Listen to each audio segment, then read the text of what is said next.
Почитувани граѓани, кој на другиот замка му прави, сам во неа паѓа. Господата од ДПМН и нивниот кандидат за градоначалник се целосно разоткриени во обидот собствените слабости да ги префрлат на другата страна.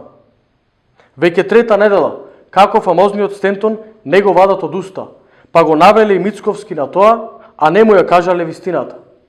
Вистината дека можеби Тони Коњановски и еден куп функционери од ДПМН со Стентон имаат поголемо скриено партнерство отколку што можело и да се претпостави.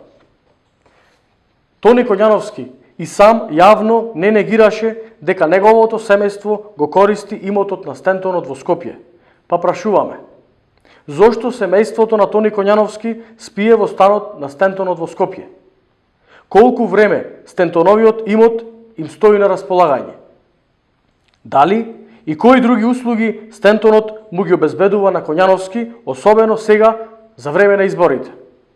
Дали позади своевремено доделените паркинзи на Стентон од страна на Талески и ДПМН се крие можеби нешто друго? Колку од врвните функционери на ДПМН се офајдили од Стентонот? Одговорите на овие прашања им се веќе познати на јавноста, а црната кампања на ДПМН и Коњановски е прозирна и разоткриена.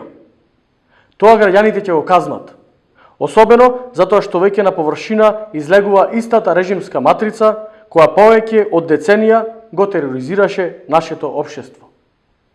Почитувани сограѓани, едно е јасно, со Тони битола ке Тони.